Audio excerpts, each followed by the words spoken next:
Ok, irmãos, então nós chegamos aí nessa nova série para nós aprendermos um pouquinho mais de como Jesus, ele conviveu com as pessoas. É muito importante nós olharmos para Jesus, o Filho de Deus, aquele que se esvaziou da sua glória, assumiu a forma de servo, andou no meio dos homens, impactou pessoas com a sua vida, com a sua estada, com o seu comportamento. E Ele é o Senhor da nossa vida, né? Nele que nós olhamos e aprendemos. Na verdade, Ele dividiu a história, né? Existe uma história antes de Cristo e existe uma depois de Cristo. É o nome mais acessado na internet. Ele é o Senhor da vida, Ele é o Senhor da história, Ele nos ama. Saber que existe uma pessoa que nos ama e que nos aceita do jeito que nós somos, eu fico até constrangido, né? Por tamanho amor. Mas esse é o nosso Deus. Ele nos ama. E essa mão estendida é a marca do seu caminhar, né? Ele chamando as pessoas para seguirem. Nós somos discípulos de Jesus. Nós somos cristãos. Nós temos uma origem histórica da Reforma Protestante. E nós somos presbiterianos. Mas muito mais do que tudo isso, nós somos discípulos de Jesus. Nós queremos andar como Jesus andou. Então essa é a nossa história. E eu não consigo ver Jesus fazendo as coisas ou caminhando sem um alvo. Tudo que ele fez com amor, com graça, com excelência, como nós costumamos dizer, fez de coração. Ele fez porque ele entendeu o propósito pelo qual ele existe. Ele fez porque ele sabia que essa era a sua marca: viver e transformar as pessoas através do amor. Amor em si daria uma série de 8 domingos falar sobre o amor. Não só o amor do Pai, mas o amor do Filho por nós, e aí sim o nosso amor pelo próximo sendo o alvo desse amor. Portanto, queridos, quando nós propusemos essa série, ela chega numa boa hora. Em tempos de mudança, nós precisamos aprofundar muito mais alguns aspectos da nossa vida, como nós estamos propondo nesse mês de setembro, né? Falar sobre acolhimento, mais entusiasmo, mais generosidade, mais transformação, mais confiança, entendendo que tudo passa por uma transformação do pensar, uma expansão da nossa consciência e muito mais ação. Amor. Não adianta você falar para o seu marido, para a sua esposa que a ama, se a tua atitude não for ser de amor, né? Então, essa ideia quebra muitos paradigmas, porque foi isso que Jesus mudou na sua vida, no seu ministério. Ele confrontou em amor as pessoas, dizendo: olha, é muito bom que você entenda a lei de Deus e reconheça os caminhos do Senhor, mas coloque isso em prática. Porque senão você vai só falar de algo que você não vive. E eu acho que esse é o grande um momento emblemático do cristianismo de hoje, onde os cristãos, os evangélicos, são muitos no nosso país, mas de tão pouca influência, ou de uma influência muito pequena, onde a vida não transforma, onde o comportamento não brilha, onde o estar perto de alguém não salga, não se faz diferença. Então nós estamos vivendo um momento muito propício de desenvolver essas características, não só na sua vida, mas na sua família e como comunidade numa cidade. Portanto, queridos, nesse domingo nós vamos abrir essa série falando sobre essa questão de mais acolhimento, né? E aí, pensando sobre essa palavra acolher, o acolhimento é uma das virtudes mais primitivas e características da fé cristã. Quem não gosta de ser bem recebido? Eu estava conversando com a Aline na semana retrasada, e ela estava muito feliz na sua nova posição, no seu trabalho, porque ela usou uma expressão que me chamou a atenção: eu quero humanizar o ambiente e o atendimento. Humanizar nada mais é do que tornar o ambiente com amor, com acolhimento, com cuidado, com gentileza, com graça. E está muito forte essa palavra humanização dos relacionamentos. Diante de tanto afastamento, as pessoas querem mais proximidade, querem ser amadas, querem ser abraçadas, querem ser acolhidas como elas são. E essa é uma marca tão forte da história do cristianismo, que nós, como igreja, não podemos, temos que lutar com todas as nossas forças, para que mesmo que esse evento tecnológico avance cada dia mais, que afasta as pessoas, nós vamos fazer um andar ao contrário, contra toda essa cultura. Nós vamos fincar alguns pilares da vida das nossas famílias e da nossa comunidade como igreja, ou seja, trabalhar essa questão do acolhimento. Legal esse barulho, esse cara está firme lá, né? Nós vamos, nessa semana, não só colocar a porta de vidro lá, como aqui também, ó, porque aí vai isolar um pouquinho, né, o barulho um pouquinho, mas também por conta de que a gente possa prestar atenção nos 40 segundos de aula, né? Eles têm o tempo deles na linguagem deles e nós aqui. Portanto, queridos, o acolhimento é uma das realidades mais urgentes e necessárias do mundo contemporâneo. O acolhimento é um dos desafios mais difíceis de implementarmos na comunidade cristã. E aqui a gente tem experimentado, porque é desafiador mesmo. Eu abrir mão do meu conforto, da minha agenda, da minha vida, para acolher. Nós estamos estruturando agora o Ministério de Recepção, com o Daniel e com a Andréia, para que a pessoa chegue, seja acolhida, mas o acolhimento não para. Vem aqui sentar. O acolhimento é depois do amém final. O casal, ou nós como irmãos em Cristo, discípulos e membros dessa igreja, nós vamos estender a mão aos visitantes. É algo importantíssimo de ser colocado em prática como igreja. As pessoas aqui, elas precisam entender que existem pessoas aqui dentro, quando elas chegarem, que elas vão receber e vão desfrutar de um bom relacionamento, desenvolver amor cristão no tempo. E esse acolhimento ele vai passar dessas 4 paredes, ao ponto de na semana a pessoa poder receber uma ligação nossa, uma visita e falar: puxa, foi tão bom receber você. Nós queremos que você saiba que nós estamos dispostos a caminhar. Por que é desafiador no nosso tempo? Porque é muito difícil fazer isso, né? Ter tempo para fazer isso. Nós temos a nossa agenda, a nossa vida, temos as nossas demandas. Mas, irmãos, Jesus, ele caminhou no meio das pessoas, ele fez com que as pessoas fossem unidas, acolhidas. E por isso que nós vamos lutar contra a nossa própria cultura para estabelecermos e implementarmos essa realidade. E assim, querido, sendo, essa foto me chamou muito a atenção. Acho que vocês já viram, né, por aí. Olha a cara de surpresa, o amor de ver o amiguinho, a alegria de poder estar junto.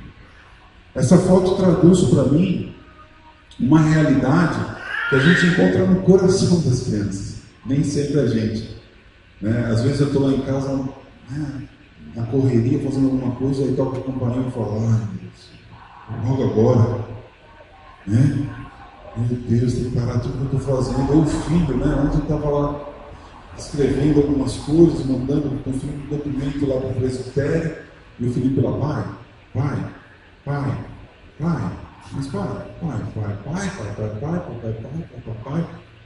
Aí eu parei e fiquei olhando para ele. Eu falei: o que ele está querendo?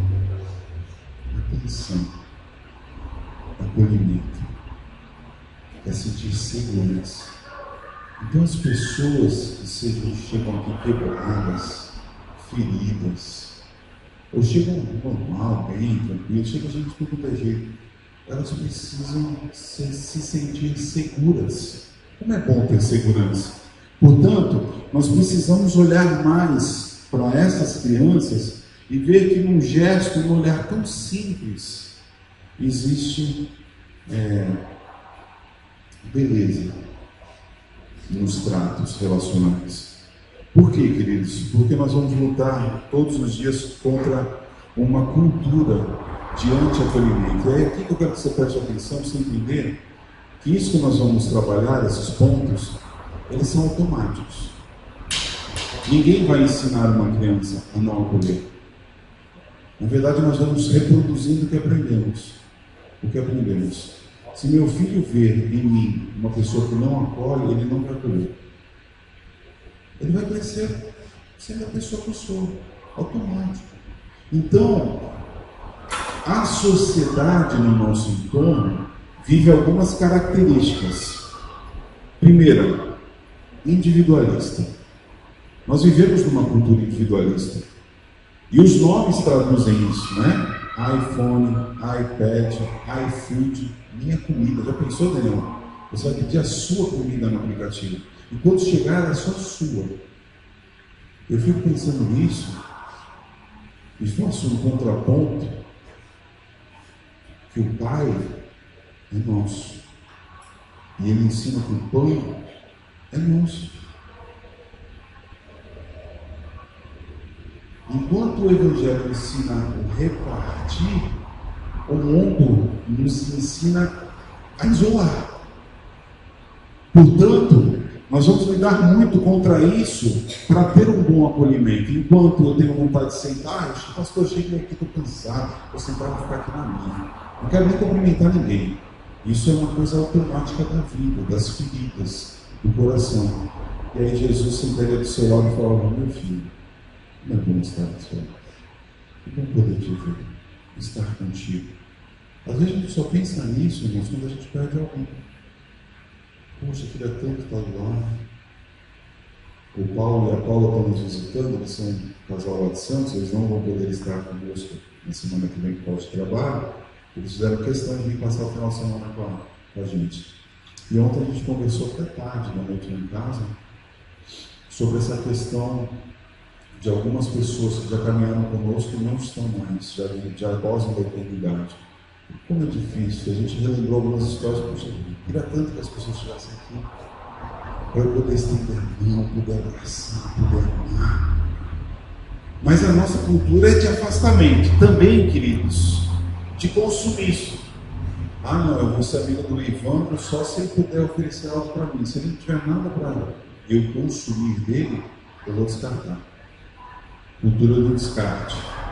Irmãos, lembrem disso. Automático. Isso é automático. De repente você vai falar assim: ah, mas eu não sou individualista. É bom? Eu não sei. É bom você fazer uma avaliação. Porque nós temos atitudes individualistas o tempo todo. Às vezes eu tenho com a minha esposa deitado na cama, preparando para dormir. Eu falo para ela: deixa eu ouvir aqui. É uma atitude individualista. E a gente faz isso automaticamente. Né? Ou com o filho. São os extremos, irmãos. O pecado que entrou na história, ele desajustou tudo. Então, ou a gente quer dar muita atenção para o filho e perde atenção para outras coisas, ou a gente não dá nenhuma atenção. São os extremos. Então, sempre mediando. Filipe, filho, pera só um pouquinho, o papai está acabando aqui. Ensinando o equilíbrio. Ele precisa aprender a esperar e eu preciso terminar. Eu também não posso ficar envolto ao computador e esquecer do meu filho. Extremos, o tempo inteiro.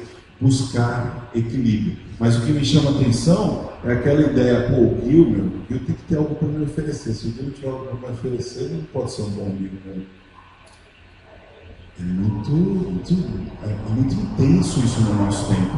A gente olha para as pessoas, olhando para as pessoas o que elas podem nos dar, nos trazer de bom. Ou tipo assim: olha quem está me olhando, que está pensando no culto.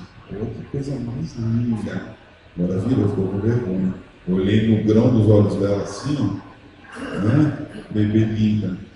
Então, irmãos, quando a gente percebe, a gente quer se encostar em alguém para tirar uma vantagem, para poder ter um privilégio. Isso é arraigado na nossa cultura brasileira. Dá um jeito, querer alguma coisa, não? Caraca, de repente sai alguma coisa para mim lá, então eu vou ficar preso, eu vou trazer até para almoçar na minha casa. Sempre segundas e terceiras intenções. fruto da cultura do consumo. Terceira característica, anti-acolhimento, o descartável, né? Eu uso e jogo. Treinador de futebol, né? Tá ganhando, beleza. Perdeu, descarta, chama outro. Nós fazemos isso também. Pastor passa por isso também. Muitas igrejas que eu conheço, presbiterianas, passando por problemas assim. O cara trabalha, vai sugando a laranja, quando sobra só o bagaço, você joga o bagaço fora e pega o pastor com bastante suco. Novinho. Irmãos, nós temos que ser irmãos e família no dia bom e no dia não. Um ajudando o outro. E por último, que para mim é uma das mais fortes, é a cultura da religião. Porque religião é um conjunto de valores, princípios, que estão acima de qualquer coisa. E por elas a gente mata e por elas a gente rompe. Então eu me acostumo em ser um bom religioso, mas eu não amo. E Paulo trabalhou muito essa questão. Paulo é um homem tão intenso. Ele desenvolveu trato e amor e combatia a religião. Foi o que Jesus viveu. Jesus ele peitou os religiosos, e nós vamos ver um texto a respeito disso. Eu convido vocês a abrir nesse texto base da nossa reflexão, para que nós possamos então entender como é que Jesus acolhia as pessoas e essa cultura importantíssima do acolhimento para os nossos dias. Mateus capítulo 9, do verso 9 ao verso 13, abram comigo ou liguem no seu smartphone, e nós vamos dar uma aprofundada nesse texto. Irmãos, é tão bom pregar expositivamente, né? Porque o texto está aí, o ensino sai do texto. Nós vamos olhar para como Jesus estava nessa cena, narrada no Evangelho, e nós vamos extrair algumas lições importantíssimas. A palavra de Deus é maravilhosa, nós não precisamos fazer muito esforço para entendê-la. O que nós precisamos é tirar lições e aplicar na nossa vida no dia a dia. Então leiamos. Saindo Jesus, viu um homem chamado Mateus, sentado na coletoria, e disse-lhe: siga-me. Mateus levantou-se e o seguiu. Verso 10. Estando Jesus em casa, foram comer com ele seus discípulos, muito publicanos e pecadores. Verso 11. Vendo isso, os fariseus perguntaram aos discípulos dele: por que o mestre de vocês come com esse povo, publicanos e pecadores? Verso 12. Ouvindo isso, Jesus disse: não são os que têm saúde que precisam de médico, mas sim os doentes. Vão aprender o que significa isso. Desejo misericórdia e não sacrifícios, pois eu não vim chamar justos, mas pecadores. Texto simples, mas profundo. Jesus está exercendo seu ministério e ele começa a receber as pessoas como elas estão, principalmente os que estavam à margem, os renegados pela sociedade. Mas aqui é um cenário diferente. Jesus ele vai chamar um cara, como a gente costuma dizer, da alta, um cara importante, quase um ministro da República, um cara que tinha o poder de exercer autoridade e cobrar impostos. Jesus ele quebra todos os paradigmas. Jesus ele vai alcançar um cara diferente e vai acolhê-lo. E a primeira lição, e antes da lição propriamente dita, nós vamos entender quem são os personagens aqui dessa cena. Jesus, o mestre judeu, que nas últimas horas havia realizado alguns milagres, que levantaram grande questionamento acerca da sua identidade. Como ele não fazia o que era costume fazer, começaram a questionar quem ele diz que é, por que ele faz isso. Por que ele cura no sábado? Por que ele não está na sinagoga? Por que ele estende a mão para uma mulher? Por que ele cura uma pessoa que é renegada? Então as pessoas, pela humanidade dele e o seu jeito, começaram a questionar a sua identidade. Segundo grupo de pessoas aqui nesse texto, os discípulos, alguns homens que foram convidados por Jesus para o seguirem e que estavam aos poucos ganhando consciência da sua identidade. Eu gosto muito dessa expressão final. Jesus chama a pessoa como ela era e aos poucos Jesus vai ensinando e as pessoas vão ganhando consciência. Às vezes nós vemos uma pessoa chegando ao nosso grupo e a gente quer que a pessoa vire um santo de uma hora para outra. Não, porque aqui é diferente. A transformação de Deus, em alguns é mais rápida, em outros é mais lenta, mas o mais importante, as pessoas vão ganhando consciência, vão tendo contato com as Escrituras e vão se libertando. Conhecereis a verdade e a verdade vos libertará de muitas situações, de muitas coisas que nos prendem e nos amarram. Então os discípulos estavam nessa cena. O terceiro grupo, Mateus, um coletor de impostos a serviço dos romanos, profundamente odiado pelos judeus, mas que também foi chamado por Jesus como discípulo. Como assim? Esse cara não tem nosso pedigree, ele não é dos nossos, ele nos usurpa, ele nos massacra, ele é um traidor. Jesus, o Senhor, chamando um cara desse? E esse grupo aqui dos publicanos e pecadores, quem eram esses que começaram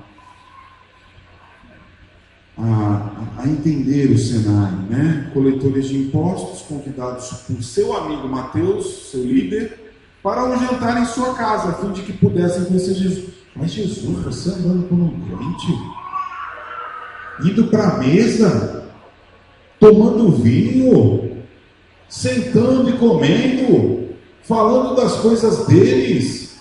Jesus, eu acho que o senhor está meio que tramando alguma coisa. Está querendo ganhar alguma coisinha deles? Ou entrar no jogo deles? Irmãos, olha a assertividade do ministério de Jesus. Jesus, ele vai aonde ninguém vai. Eu gostei muito de uma expressão que o Alisson usou aqui ontem, sobre as portas do inferno não prevalecerão sobre a igreja de Jesus, porque nós temos que ir onde as pessoas não vão. Nós temos que resgatar as pessoas do inferno. Não é do inferno físico, é do inferno da alma, das coisas que prendem as pessoas, que elas não conseguem, não têm força para sair dos seus vícios, dos seus costumes que as aprisionam, daquilo que adoece. Nós temos que olhar as pessoas que são fracas, que têm problemas, e amar, abraçar, ajudar. Mas isso não tem jeito. Tem, em Cristo tem, a cruz transforma. Nós temos aqui, irmãos, prova disso. E é por isso que nós trabalhamos, porque nós vamos resgatar as pessoas que estão à margem, que ninguém vai amar, ninguém vai abraçar. Mas, irmãos, a gente vê uma pessoa transformada, uma pessoa recuperada, não tem preço. Não tem preço, é lindo isso. Isso é o Evangelho, o amor em ação. Mas existe um outro grupo que começou a atacar Jesus, os fariseus, o último grupo desse cenário. Religiosos que pertenciam a uma facção extremamente legalista. Eles obedeciam aos rituais religiosos, mas para mim isso chama muita atenção. Nisto conhecereis que sois meus discípulos, se amardes uns aos outros. A leitura da nossa liturgia hoje. Esses homens, eles punham a lei acima. E Jesus vem e fala: não, mas agora é graça.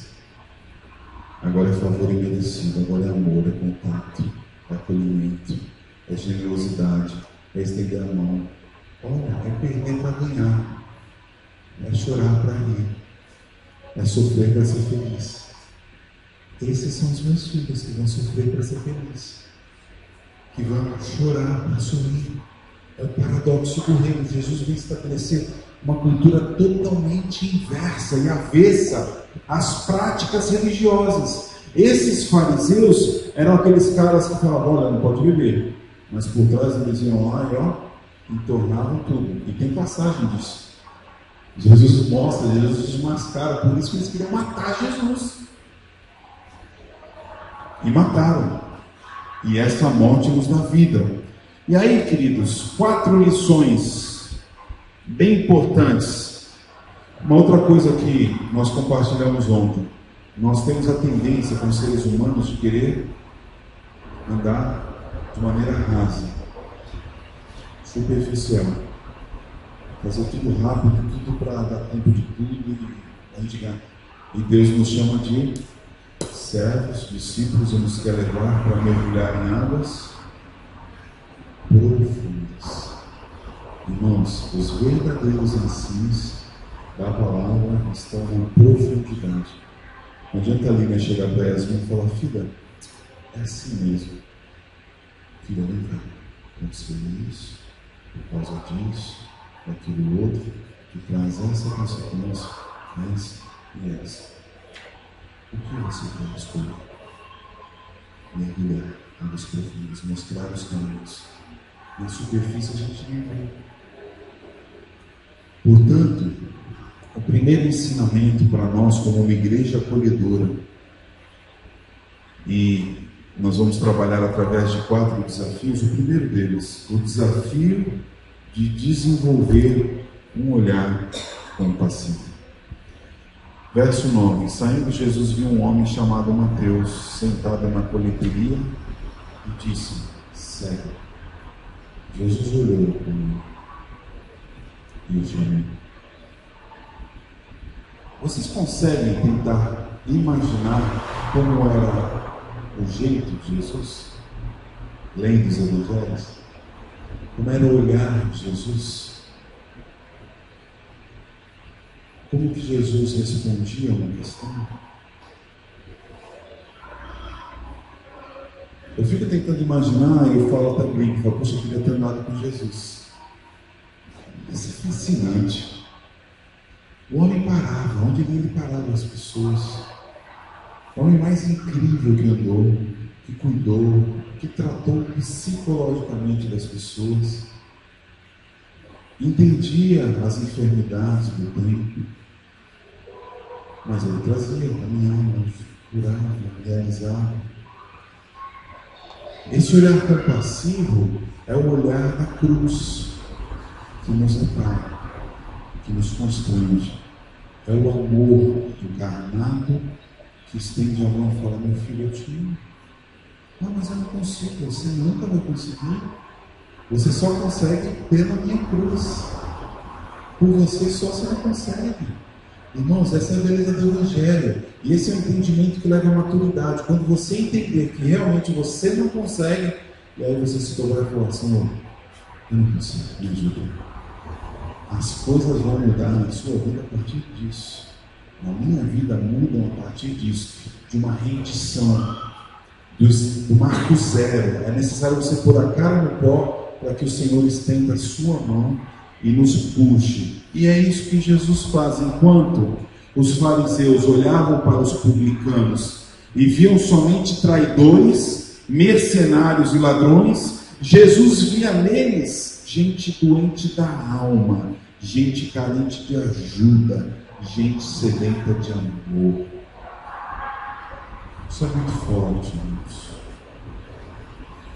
Nós não somos um povo que não temos esperança. Nós temos esperança. Nós olhamos para uma pessoa que está em extrema carência emocional, de alma, e nós podemos oferecer: olha, mas existe uma esperança, existe uma saída, existe alguém que te ama e que fez uma declaração de amor para você naquele dia tão sombrio na cruz.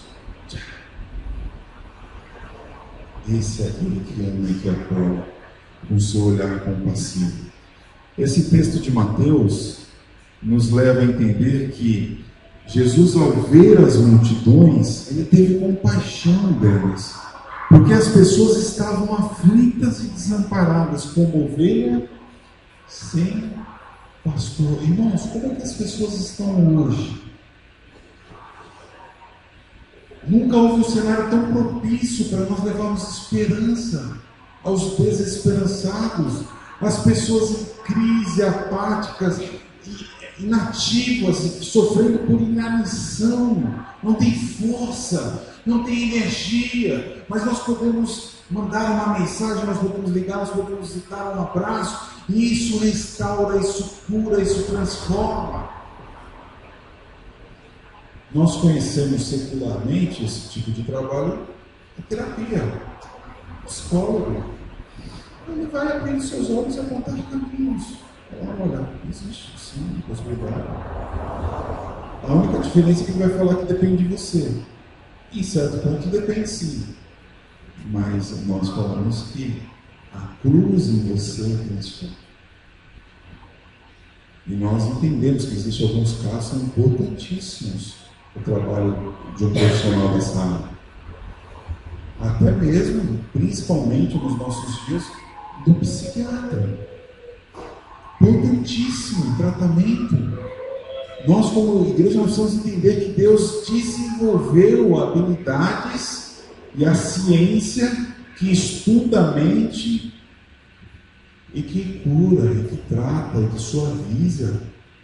Portanto, as pessoas estavam aflitas, desamparadas, e o próprio Jesus, nesse relato de Mateus, diz que olhar para um pecador de uma forma compassiva não significa ser conivente com o pecado. Ou seja, não, tem gente que peca mesmo, pega que nem sente, né? E quando você estende a mão, você fala: olha, amigão, eu te amo do jeito que você está, eu concordo com o seu erro, mas eu te amo. Eu estendo a mão para você. Isso é importantíssimo, o confronto em amor. Mas para viver esse olhar compassivo, isso requer humildade para reconhecer no outro o nosso próprio pecado. Quantas vezes eu estou com uma pessoa, a pessoa está falando, né, das dificuldades dela, eu falo: amor, eu sou igual a ela. Eu sou igual sim. Eu fico até constrangido às vezes, porque eu sei falar de fato do que ela está falando, porque eu vivo as tensões que ela vive. E para entender isso e olhar com amor e compaixão, eu preciso ter humildade. Mas também, queridos, para esse olhar compassivo, essa forma compassiva de tratar, isso revela a consciência de que Deus nos quer da forma como estamos. Isso é muito importante. Meu amigo, venha. Deus te ama da maneira como você é, do jeito que você está. E Ele está te dando a oportunidade de você viver um novo tempo, dentro de uma nova perspectiva. E por último, essa forma compassiva implica em desenvolver esperança na salvação do outro pela ação de Cristo. Gente, é tão bom ver alguém nascer na fé. Alguém que você, mesmo sem querer, estendeu a mão, e aí você vê Deus agir, a pessoa ser transformada, mudar de vida, mesmo com as suas fragilidades, e viver um novo caminho. Nós somos esses agentes de Deus na transformação desse mundo. Segundo lugar, irmãos, além do olhar compassivo, a igreja acolhedora precisa entender o desafio de desenvolver relacionamentos contagiantes. Olha que legal essa cena, verso 10. E disse-lhe: siga-me. Mateus levantou e o seguiu. Então Jesus, em casa, foram comer com ele e seus discípulos muitos publicanos e pecadores. Ou seja, chamou, e aí o homem abriu a casa, e Jesus foi com eles e sentou à mesa, e foi um momento de extremo contágio, de alegria. Logo depois vai vir uma cena difícil, mas no momento, o que temos que fazer? É um churrasquinho? Bora! Vamos sentar? Vamos tomar um café, um chazinho, um bolinho? Final de tarde, vamos estar à mesa. Irmãos, lindas lições à mesa nos evangelhos. Jesus sentava à mesa, transformava aquele ambiente de tensão, aquele de muito rigor, em coisa leve.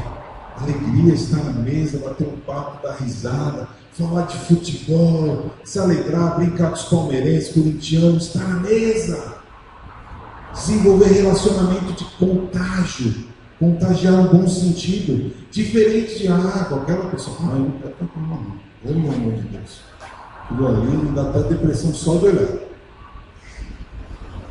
Nós, como cristãos, precisamos contagiar as pessoas. Enquanto os fariseus viam na aproximação dos publicanos e pecadores uma ameaça à santidade deles, não a santidade em Deus. Não, esse aqui não é crente, esse aqui eu não quero comigo. Irmãos, a nossa sociedade olha os cristãos assim. Isso, você é crente? Isso, se bate na minha porta, eu não quero nem saber. Jesus via em cada aproximação uma oportunidade. Eu fiquei muito feliz. Ontem eu estava com o Gil e com o Zé, nós fomos numa loja comprar uma lâmpada para a cruz que nós vamos fixar aqui. E eu conversando, e o cara falando da luz que vai ofuscar, vai brilhar. Eu falei, cara, eu acho que isso é um ótimo vendedor, mas muito mais. Para mim, me dá muito mais alegrias. Não só você vender essa lâmpada para mim, do que você ver ela instalada lá onde eu vou instalar. Bora ver? Uma oportunidade. E enquanto ele me atendia, eu estava por dentro orando. Falei, Senhor, me dá a oportunidade de falar do teu amor desse uma vez. O Pai jóia, capaz, gente boa, agradável. E eu por dentro, Senhor, me dá a oportunidade. Aí fomos tomar um café, começamos cuidando da empresa.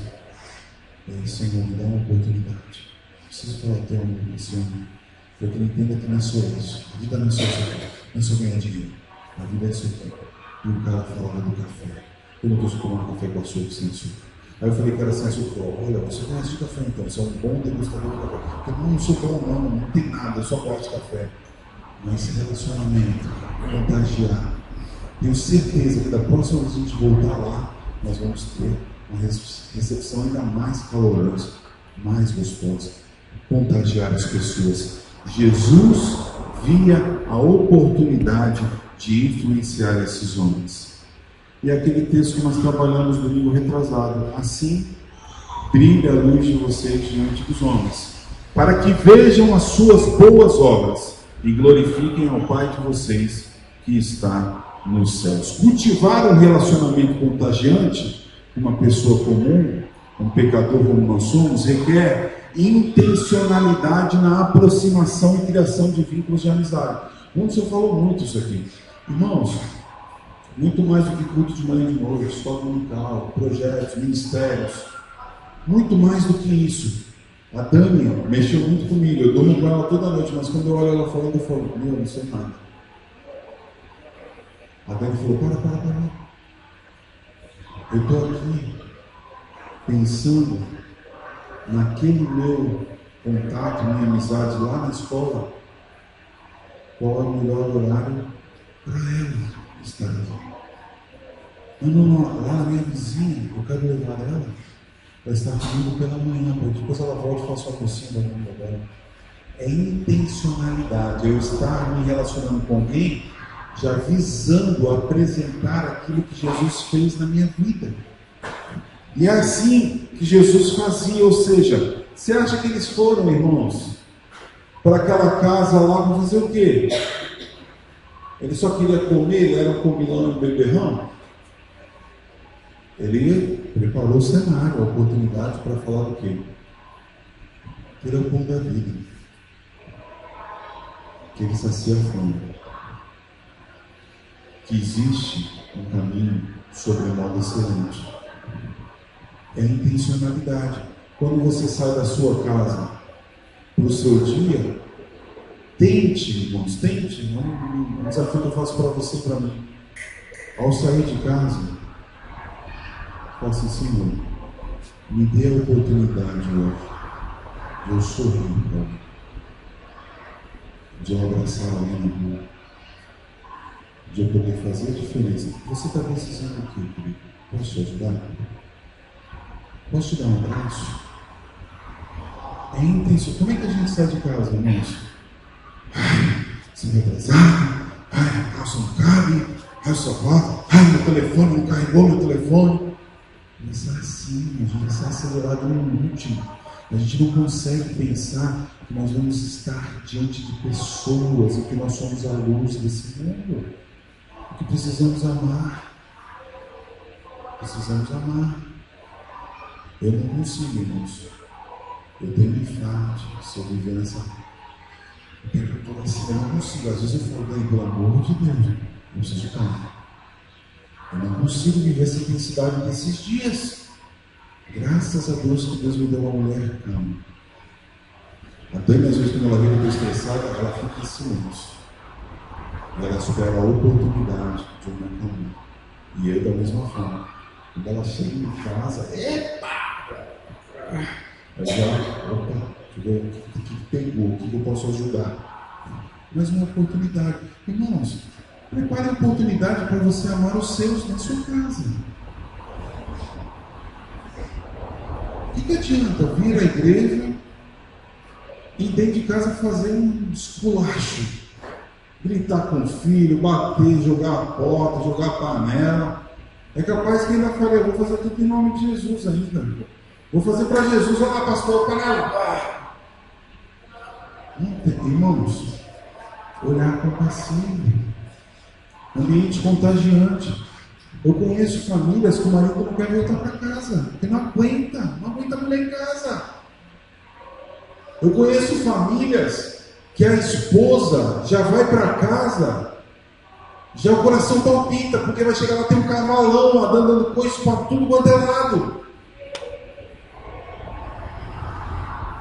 E a nossa casa é o nosso refúgio, é o nosso lugar de paz, de alegria, de amor. Ah, pastor, mas meu marido me deixou, só fica no boteco, só vai pro futebol, só sai com os amigos. Primeira pergunta que eu faço: como é que é o ambiente da sua casa? Porque é estranho não querer voltar. É estranho, né? Porque mais quero voltar. Dar um abraço aos meus filhos, estar com a minha esposa. Por que ele não quer voltar? Uma pergunta simples: como é que estão lá as coisas? Irmãos, intencionalidade mais no ambiente contagiante, nós devemos cultivar maturidade para não se deixar influenciar negativamente pelo ambiente. Uma bolinha dos amigos, acabou a bolinha, churrascão, bebida, piada, palavrão.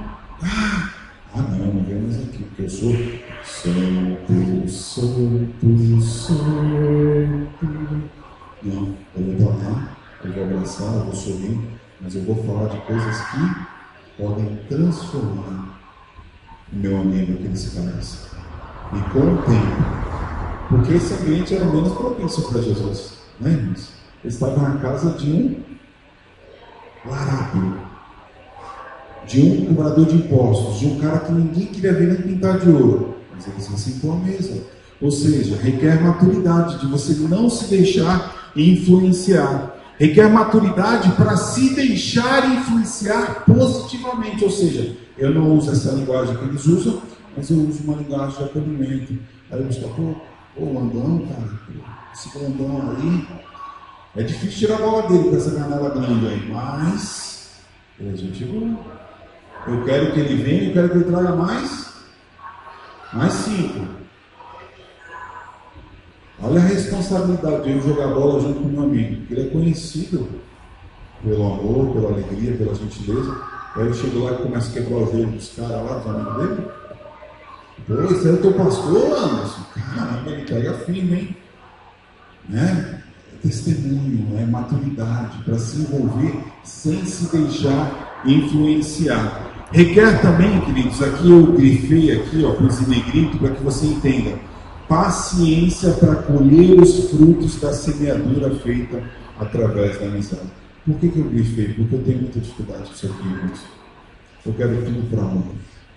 Eu não tenho paciência. Eu estou desenvolvendo paciência.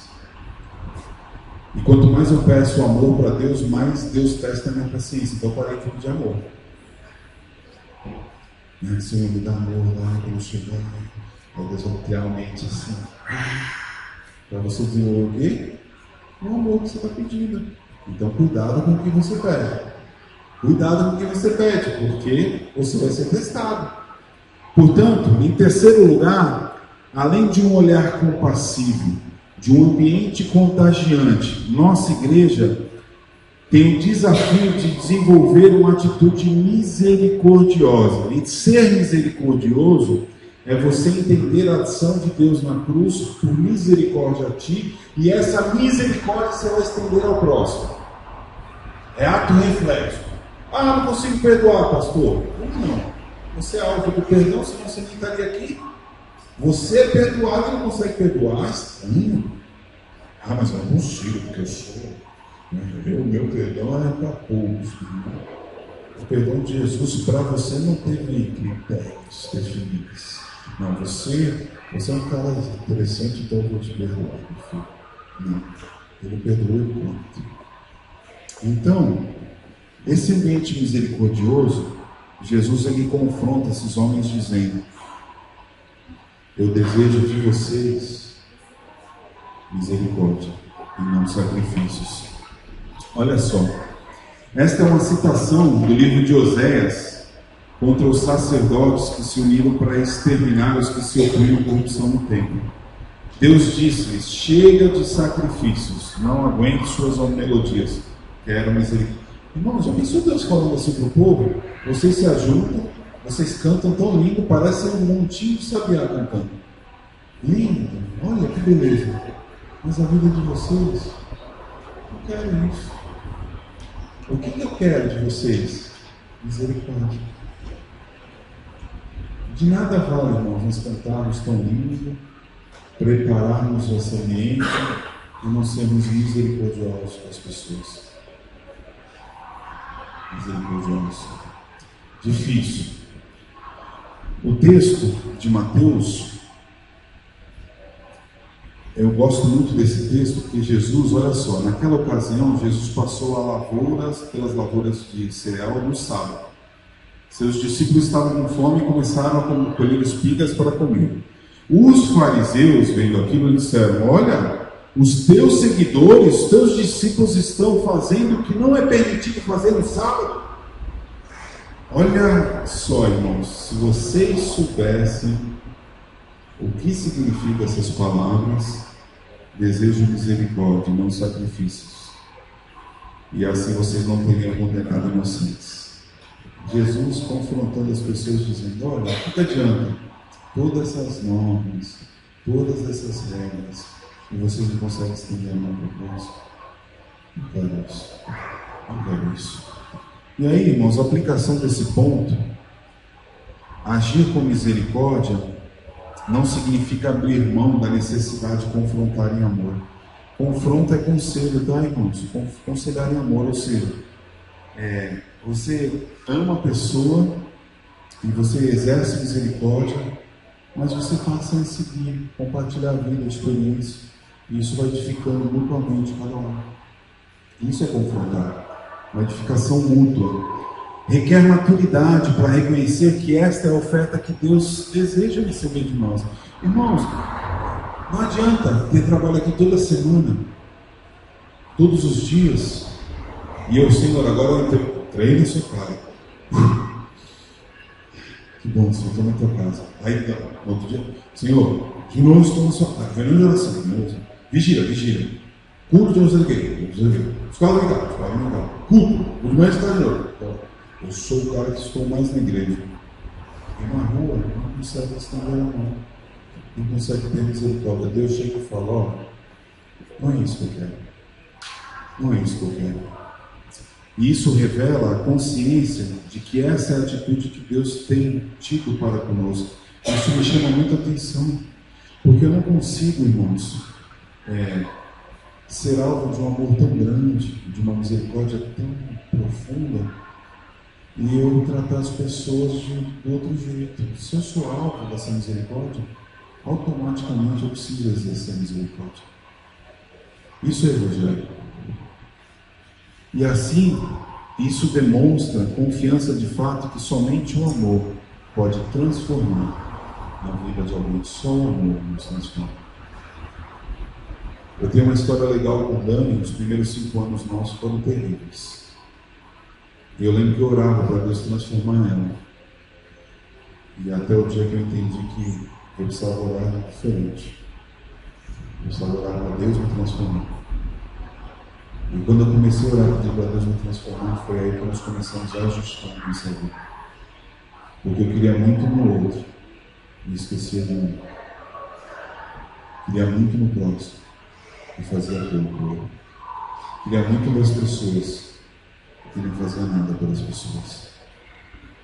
O cristianismo é a fé em ação. Eu preciso ser e fazer. E isso vai reverberar na vida do próximo. Portanto, somente o amor pode transformar. E por último, queridos, olhar contagiante, olhar compassivo, atitude contagiante, uma ação de misericórdia e desenvolver uma consciência mais humilde. Essa consciência mais humilde, essa expressão de Jesus: eu não vim chamar justos, mas eu vim chamar pecadores ao arrependimento. Os sãos não precisam de médicos. Eu vim mesmo para os doentes, para que eles reconheçam a sua fragilidade. E isso é humildade, reconhecer ser fraco. Reconhecer que lá em Gênesis 3, os nossos representantes pecaram. E a partir disso, o bem que eu quero fazer eu não faço, o mal que eu não quero fazer eu faço, e eu luto contra a minha carne, entendo esse mundo, as ações de Satanás, e luto todos os dias, principalmente contra mim, contra o meu eu. O grande problema dos religiosos é que eles olhavam para a lei de Deus revelada no Antigo Testamento e se consideravam justos. Essa postura os distanciava da necessidade de um Salvador. Eu sou tão justo, eu não preciso de um Salvador. Eu sou tão bom, eu consigo fazer tudo. Para que eu preciso de um Salvador? Eu me basto. E o nosso tempo é assim. Não, eu sou bom. Eu sou bom nisso que eu faço. Você não é bom, você é alvo da misericórdia. Deus te capacitou para você fazer o que você faz. É só isso. Não, você nasceu para vencer. Você vai ser um vencedor. Tudo que você quer você consegue. E tá. Aí infla o egão, né? Aí na primeira crise vem uma agulha. Poxa, não é que eu não consigo. Ninguém me ama. Ninguém me quer. Você é alvo do amor de Deus. Irmãos, o que mais mexeu comigo no último congresso da semana passada, mexeu muito comigo, que nós cristãos precisamos entender e resgatar a nossa identidade em Cristo. Quem eu sou em Cristo. Deus só vai trabalhar no teu coração e no meu coração a partir do momento que você entender que tudo que você é, tudo que você tem, é por causa de Cristo. Isso é resgatar a identidade em Cristo. Não adianta eu ser mestre em teologia, não adianta eu ser bom em ações de graça, em boas obras, se eu não entender quem eu sou em Cristo Jesus. Desenvolver humildade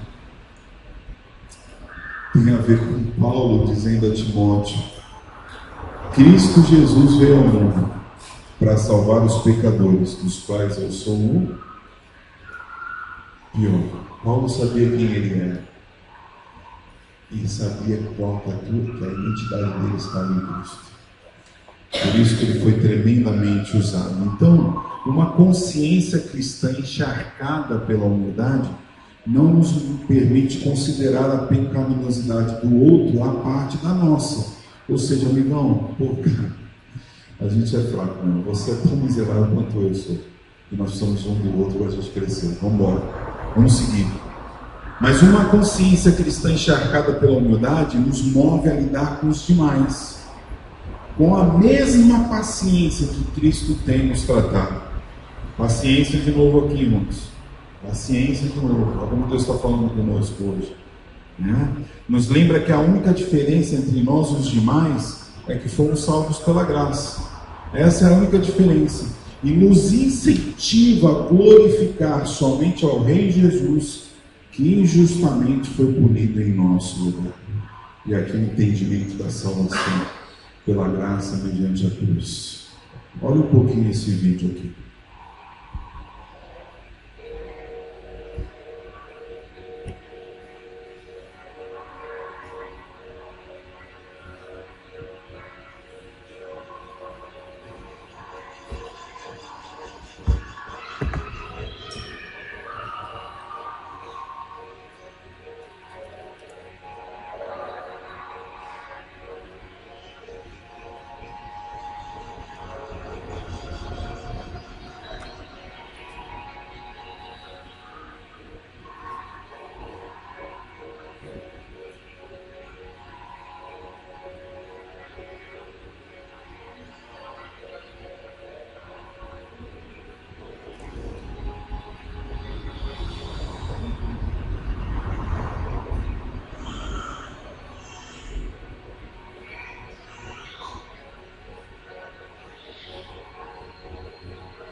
Graças a Ele, né, irmãos? Enquanto o pessoal da música vem à frente, eu quero te levar a refletir, para praticar, fazendo algumas perguntas importantes. Você tem se deixado influenciar pela cultura contemporânea que te encerra no seu lugar e não move a acolher intencionalmente o outro?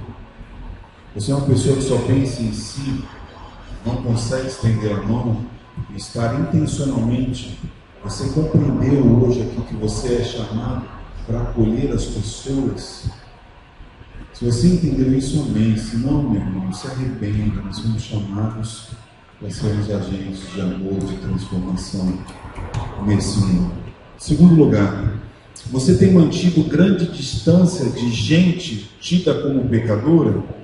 De duas ou uma: ou amadureça para fazê-los sem perigo, ou ame-os como Cristo um dia amou.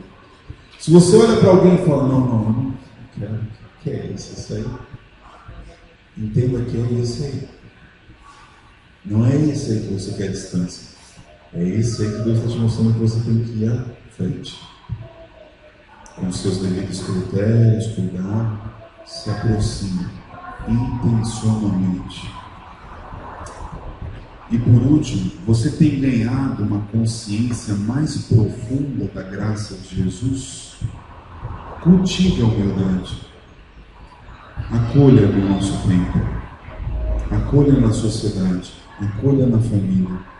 Acolha como família. Pense mais no próximo. Irmãos, tudo nessa vida vai passar. O exemplo de Jesus. Ele passou por onde passou, estabeleceu vínculos, não tinha onde reclinar a cabeça, mas amou. e amou até o fim. Nós vivemos uma cultura que nós queremos adquirir, ter casa, ter carro, viajar, curtir, e se possível aposentar. Para quê? Para quê? O nosso lar não é aqui.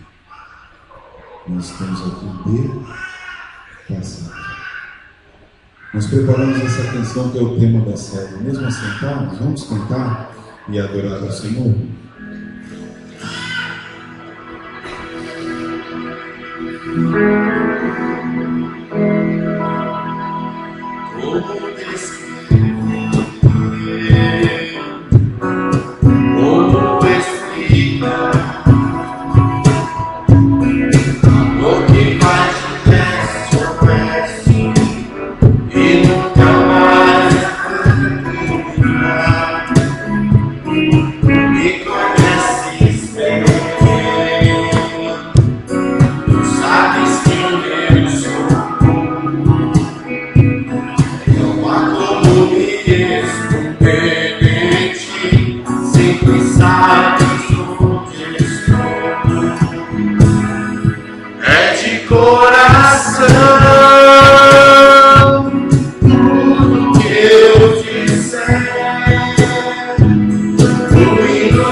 Vamos ficar em pé, irmãos, vamos orar. Ó Pai, como é bom, Senhor. Obrigado, Senhor. Obrigado por esse final de semana tão especial. Te agradecemos, Pai, pelo nosso tempo ontem, pela nossa manhã hoje, por tudo que é de vir. Porque, na verdade, Pai, queremos fazer de coração porque recebemos esse amor do Senhor. E somos alvos da Tua maravilhosa graça. E pela graça que sejamos, ó Pai, acolhedores. E obrigado por sermos acolhidos pelos Teus braços de amor. leva-nos em paz para os nossos lares, para a nossa semana, e que o grande amor de Deus, irmãos, a graça de Jesus Cristo, o autor e consumador da nossa fé, e a ação sobrenatural do Espírito Santo do Senhor em todo o tempo, repouse sobre nós, desde agora e para todo sempre. Amém. Dê um abraço na pessoa que está ao seu lado, deseje a ela uma boa semana e até domingo que vem. Deus abençoe.